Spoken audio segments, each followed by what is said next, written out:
What's going on? This Theo Gremminger, aka the OG Fantasy, back at it. The 2-minute drill, my biggest fantasy takeaways from week 7. Monday Night Football is still on tap, but we're getting you the info from week 7 before we move on to a very important week 8. The good news is we survived bye week hell. Bye Mageddon is over. Week 8, we have no teams on a bye week. That was not a whole lot of fun last week. There were some very shady players we had to start. There were some tilting moments. There were some usage changes. Bijan Robinson, I mean, that one, big shout out to the Atlanta Falcons beat reporters. Thanks for letting us know he wasn't feeling well. That saved us from using him in a bunch of lineups. But all in all, it was a really fun week. Last night's game between Philly and Miami was awesome. There was out of nowhere shootout game with Indianapolis, Cleveland. That was a very, very cool game. Obviously, some stuff to talk about with the Kansas City Chiefs. But let's get right into it. Biggest takeaway, start out again with Travis Etienne. I've talked about him for 3 straight weeks in this column. Again, I write the 2-minute drill on PlayerProfiler.com. So if you want to read the article, I'd appreciate it. Check it out if you enjoy this video. It goes a little bit more in depth in my article. But Travis Etienne season continues. He's just playing so well. He's been so efficient. Less yardage this week. He only had 77 combined yards, but he got you the 2 touchdowns. One of the greatest movers of fantasy scoring is obviously touchdowns, and Travis Etienne is doing that. He's had 6 touchdowns over his last 3 games played. He's rushed for 244 yards, and he's had 10 catches for 100 yards. Jacksonville has won all 3 games with Etienne as the offensive focal point. There's a very tough game for them this week. They're 5-2, but they're heading into Pittsburgh. That's going to be a very, very tough game. Pittsburgh got the win against the Los Angeles Rams yesterday, and I'm expecting that that's going to be a very, very tough game for Jacksonville, but a game they absolutely can win, and they're going to continue leaning on Travis Etienne. If you have Travis Etienne, he's a top 5 fantasy back moving forward. Speaking of running back production, that's sort of the theme for the column this week, and it's really great to see. This has been a very frustrating year for fantasy football managers, especially at the running back position. You've lost guys like Nick Chubb. You've had sustained weeks without guys like Austin Eckler and Saquon Barkley. We lost Devon Achane a few weeks back. Terrible. Kyron Williams we lost as well. So it's great to see some of the running backs that are in our lineup putting up big fantasy scoring weeks. And Jonathan Taylor is officially back. The Colts lost 39-38. There's a little bit of Minshew magic. Look for him in my waiver wire column that should drop on Tuesday on playerprofiler.com and a video right here on Player Profiler YouTube. But the Colts re-signed Jonathan Taylor to this huge contract. A big boost for Jonathan Taylor fantasy managers in Dynasty and in redraft. In redraft especially, you got Taylor at such a manageable price that this was like, hey, the league winner is here. But it was a slow 2 weeks. Last week, we saw him with an uptick in the receiving department. But this week, it was the full-on Jonathan Taylor is back game. He had 18 carries for 75 yards, and he scored a touchdown. And then he added 45 yards as a receiver on 3 catches. His 18 rushing attempts were more than he had in the previous 2 games combined. Taylor could still be the league winner. I think he's ramping up. Another running back who's ramping up his usage is Alvin Kamara. He's been an absolute volume king since he came back from suspension. The Saints lost to Jacksonville, but Kamara fantasy managers won. He ended up with 12 catches on 14 targets, and he had 153 combined yards, season highs for him. And since he's returned, this is a crazy stat. Since Alvin Kamara has returned, he's had at least 24 touches in every single game. He had a career low last year, and a career low for Alvin Kamara. You're talking about a guy who's won leagues for us in multiple seasons in his career. Tremendous career as a pass catcher and also as a touchdown producer. But last year, he only averaged 14.1 points per game, which was very disappointing. But now he's back to being around an 18 point per game guy, I think that's about a safe number for him based on this usage. And he's a locked in top 10 running back. He's 28 years old. He's having a career fantasy renaissance right now, and you love to see it. New Orleans has a really good looking schedule coming up. So, look for some Derek Carr talk in my waiver wire column this week. But Kamara is a guy who's certainly going to eat. And two players who have just been crushing it for years and years and years are Patrick Mahomes and Travis Kelce. Ever since Mahomes took over in 2018, this has been one of the best combinations in football. If you're a manager that likes to draft correlation plays, you like to stack, this has been one that you've always gone to, and for good reason. This past Sunday, Kansas City beat the Los Angeles Chargers, big divisional game for them. Mahomes had his first 400-yard passing game of the season. You love to see that. He had 4 passing touchdowns, and Travis Kelce went absolutely nuts. He went bonkers. 12 catches, 179 yards, and a touchdown. He's had 21 catches for 303 receiving yards his past 2 weeks. Wild. All the talk is on the Taylor Swift stuff, but Travis Kelce is balling. This guy is the unquestioned tight end 1 overall this season. Despite missing week 1, he's going to smash that. He's going to finish tight end 1 overall again. If you drafted Travis Kelce, congratulations. You drafted the tight end 1. The draft capital you spent, you did it for a reason. He's a weekly difference maker. And the touchdown catch he had yesterday was significant. This was the 50th time that Kelce and Mahomes have linked up. Very significant for them. They're behind a few tight end quarterback combinations. The Drew Brees and Jimmy Graham, they can catch those guys. I believe they're 1 touchdown away. Look for more of that on Player Profiler's Twitter. We're dropping some cool stats every single day. But I believe they're 1 touchdown away from the Jimmy Graham, Drew Brees combination. And they will not catch the Gronk Brady combination. That was 90 plus touchdowns together, but certainly one of the best quarterback tight end pairings that we've ever seen, and the best one you could have drafted this year by a mile. Deontay Foreman, waiver wire hero. Foreman went nuts. It's NFL players, the injuries are extremely disappointing, but they also are when you go back and look at a guy like Deontay Foreman, if Deontay Foreman never got hurt when he was younger, Foreman could have had an exceptional NFL career. I really believe that. I think he's a natural runner, and he showed it again yesterday. Last year, he also had a 30 PPR point week, and he did it again yesterday on Sunday. Roschon Johnson can't get over this concussion. Really kind of troubling to see a young player fail to get over it this quickly, but Deontay Foreman certainly ran with his opportunity. Fantasy managers spent very aggressively on Foreman on the waiver wire 2 weeks ago, and he was just okay last week, but he was just sensational. Chicago rolled Vegas 30-12. Tyson Bagent won his first game as a starter. Foreman had 3 touchdowns on 120 combined yards, 2 on the ground, 1 as a receiver. Next week, they play the Los Angeles Chargers. Foreman's a locked-in RB2. And even if Roschon Johnson returns, I think you have to trust Deontay Foreman to get usage. They're not going to put him away after this past week. He was the offensive focal point, and it also protects the young quarterback Bagent to have a reliable runner like Foreman. I think that Roschon Johnson, if he returns this week, severely limits Foreman's pass catching upside.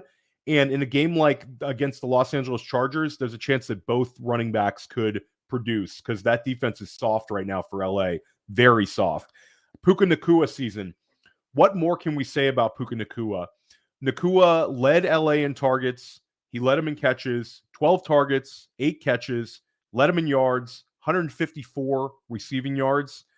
And Cooper Kupp only had 2 catches for 29 yards. So last week, Kupp smashed, and Nacua had his worst game of the season. And then the script got flipped this week. It says to me, Nacua and Kupp are pretty much on the same level playing field right now. Matt Stafford, when he has a matchup that he can exploit, he's going to go for it. There's going to be weeks where both of these guys crush, like the first week back for Kupp. you had Nacua and him both finishing inside the wide receiver 1 line. Then there's going to be weeks like this where Nacua smashes, maybe Kupp takes a back seat, and there's going to be weeks where Kupp smashes and Nacua, is like a low-end wide receiver 2. But Nacua is just sensational in fantasy. The guy's put up a top 5 wide receiver season so far. And it's not just what he's doing now for us in our fantasy lineups, and for that matter, just for NFL fans in general. The guy is chasing history at this point. He could have the best wide receiver season of all time for a rookie wideout. He's had 4 games with 100 yards or more as a receiver, and this is really like rarefied air he's in right now. That's 7 games played, 4 games with 100 yards or more. The all-time record is 9 games with 100 yards or more for a rookie, and that was 1960 that happened. Justin Jefferson, who you think is like the pinnacle for wide receiver production as a rookie, chasing Jefferson really, but Justin Jefferson had 7 100-yard games as a rookie. Jamar Chase and Odell Beckham had 5. So Nacua does it one more time, he's tied Jamar Chase and he's tied Odell Beckham. If he does it 2 more times, he's passed both those guys by. If he does it 5 more times, he's tied the all-time record. And 6 more times, he has the best rookie season of all time. Period. It's crazy what's going on. This is an elite asset for you, dynasty managers, and this is a player that we can lean on as in redraft. It's just incredible. Jahmyr Gibbs, like, what a season for rookies, by the way. That's something that we're going to have to touch on more in the offseason, but this rookie class is just special. And Jahmyr Gibbs had a massive step forward on Sunday. David Montgomery was out. Jahmyr Gibbs, there was fear that he could have missed, but he returned and he played great. The Ravens rolled Detroit, like an eye-opening loss for the Detroit Lions. Detroit's a team that we looked at as one of the better teams in the NFC. They got steamrolled in Baltimore, 38-6. But Sunday was a sort of fantasy performance for Gibbs that really reminds everyone this is why he was the 102 behind Bijan Robinson in non-superflex rookie drafts. This is why fantasy managers are so excited about Gibbs and how he could end up being a Alvin Kamara-like player at some point in his career. He ends up with 20 touches for 128 total yards. He scores his first rushing touchdown of the season, and he adds a career-high 9 catches. This sort of 20-touch, 9-catch performance, this is like exactly what we want out of Jahmyr Gibbs. With Jahmyr Gibbs, it's always going to be the high-value touches, and he certainly did that on Sunday. I think this is a start of Jahmyr Gibbs being very usable moving forward. I don't think this kind of performance is going to be brushed aside, even when David Montgomery returns. Certainly, David Montgomery limits Jahmyr Gibbs as a runner, but Jahmyr Gibbs getting back to being used as a receiver is something I think we can bank on every single week moving forward. And let's stick with that Baltimore-Detroit game because Lamar Jackson was just fantastic. This was Jackson's best game of the season. He finishes with 357 passing yards and 3 passing touchdowns. 2 of them, I talked about the Kelce and Mahomes combination. We certainly have to look at Lamar Jackson and Mark Andrews and their contributions to fantasy managers. They connect twice. Mark Andrews catches 2 touchdown passes, and the 3rd touchdown was just showing that this Todd Monken offense is working. It was an 80-yard dump off to Gus Edwards. Gus Edwards goes 80 yards for a touchdown, giving Lamar Jackson his 3rd touchdown pass of the day. It was sort of like an exclamation point icing on the cake, that touchdown. The game was already over, but it was just everything seems to be trending up for Baltimore. They've won 2 games in a row since they lost that disappointing game to Pittsburgh. And we're talking about them doing this against a Lions defense that had completely manhandled Tampa Bay, completely controlled Green Bay, and Baltimore just put it on them. This was the first time Baltimore scored more than 30 points. I think they're trending up, and they have a chance to put another huge number on the board in Week 8 against a very soft Arizona defense. We talked about Gibbs. We talked about Puka Nacua. but there was more rookies just continue to shine. Again, this class is fantastic. Jackson Smith-Njigba scored his first touchdown of the season. He led Seattle in targets and yardage for the first time all year. I think more big games are coming for Jackson Smith-Njigba in the second half of the season. Dalton Kincaid had season highs of 8 catches and 75 receiving yards. It was great to see that from Kincaid. I think he's a guy that moving forward we can put into our starting lineups as a low-end tight end 1. I think this is a trend up for Dalton Kincaid. Josh Downs. I talked about Tank Dell a lot in my columns and also in my videos and on some podcasts. Like, Tank Dell's a guy that we were super excited about. But Josh Downs, what a player out of the 3rd round from University of North Carolina for these Indianapolis Colts. He's seen a big uptick in games with Gardner Minshew, and this week he had a career-high 125 receiving yards, and he scored a touchdown. Sam Laporta and Zay Flowers continued to contribute. Neither one was spectacular, but both were guys that could help in the lineup. Jordan Addison hasn't even played. That game is going to be tonight. But what a class. This is a class I think we're going to talk about a lot in the offseason. I think these are players that are going to have very good careers. And in the short term, these guys are all doing very well for us. And a player in his 2nd year who's absolutely smashing is George Pickens. George Pickens, it's not talked about enough the kind of season George Pickens is having. He continued his impressive sophomore year this past week as Pittsburgh beats the Los Angeles Rams. And Pickens' usage was even more significant because it's after a bye week. The Pittsburgh Steelers self-scout. They are a very well-run organization. Mike Tomlin gets it, wins a lot of games in his career. And George Pickens, in the first game with Deontay Johnson back and Pat Freiermuth heading back to the IR, Pickens leads Pittsburgh in targets with 8. And he also had 107 receiving yards. This is the 3rd time Pickens had 100 yards receiving in only 6 games played. So he's done it in half the games played. Last year, in 17 games played, Pickens only had 100 yards once. So this is a true sophomore breakout for him. He's a beast. George Pickens is an alpha, and you had all these people in the offseason talking about how he can't separate. Forget it. Pickens is a beast.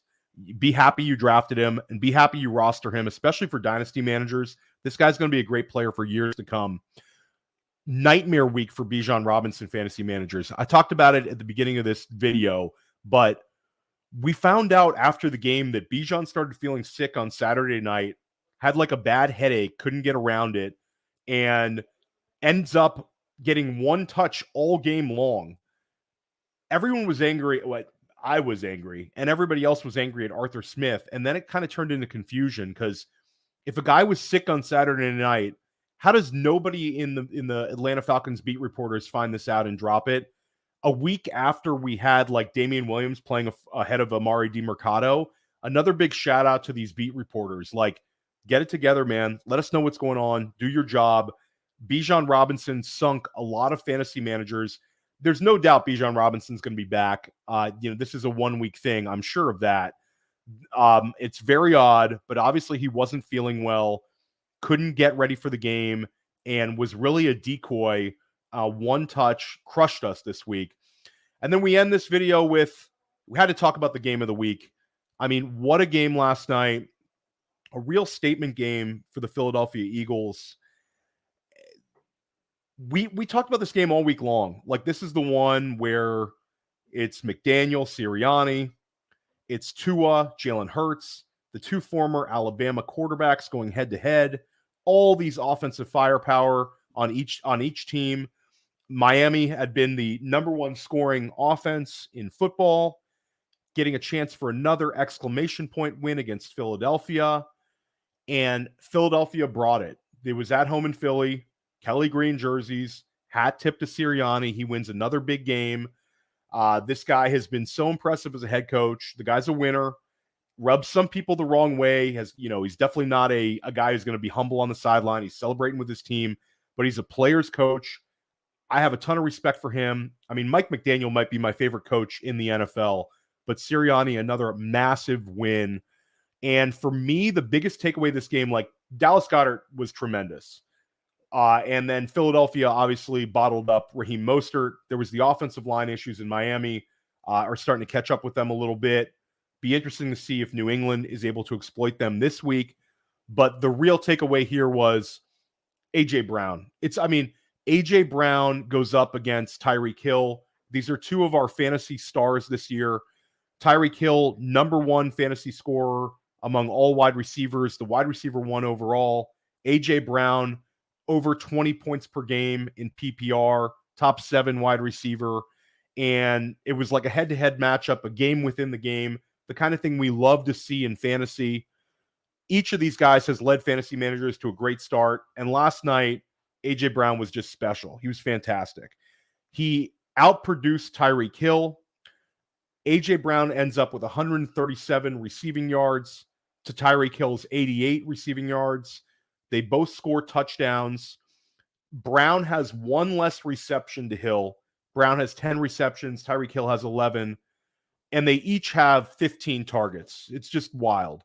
A.J. Brown, it's not talked about enough what an incredible season he's having. He's now had 5 straight games with 127 receiving yards or more, and he has 75 targets already on the year. Last year, he had 145 targets on the season, and that was considered a major win for fantasy managers after some of his low-volume years in Tennessee. He's going to shatter this record. He's averaging over 10 targets a game now, 75 targets on the season. A.J. Brown is one of the best picks you could have made this year in ADP. You got him in the second half of the first round. You got him right around that 110, 111 range, and he is absolutely smashing, playing some of the best football of his entire career. What a season for him. This was, again, the 2-minute drill. That's going to wrap it up for us. This video is usually a little bit longer, but again, with 6 teams on bye, a little less to talk about. I'm very excited about this Minnesota-San Francisco game tonight. If you're watching this later in the week, I don't have a take on that game because I recorded before it, but look for all of my videos. I drop several of these videos throughout the week. I have the waiver video that drops on Tuesday. I have my sleepers video that drops at the end of the week, usually on Thursday or Friday, once in a while on a Saturday morning. That's sort of like a secondary waivers, desperation starts, dumpster diving, and sometimes we react to the late injuries in the week. But look for all of my videos right here on Player Profiler YouTube. I am Theo Gremminger. Find me on Twitter at the OG Fantasy, and look for my shows, my podcasts, right here on Player Profiler YouTube as well as anywhere you subscribe to your podcasts. First Class Fantasy is every single Thursday. I co-host that show with Billy Muzio. Press coverage drops every single week. That's my solo pod with guests. The Sonic Truth Dynasty podcast, I record that with Matt Kelly, the Podfather, and Alan Seslowski of RotoWire. That drops every couple of weeks throughout the season. And then look for me on several other podcasts right here on Player Profiler YouTube. Let's crush it in Week 8. No bye weeks to worry about. The only thing we have to worry about is getting W's and starting to roll. Season's halfway here. We want to see you win some championships. We want to see you win a lot of money. Stick with us right here at Player Profiler, and let's have a great week.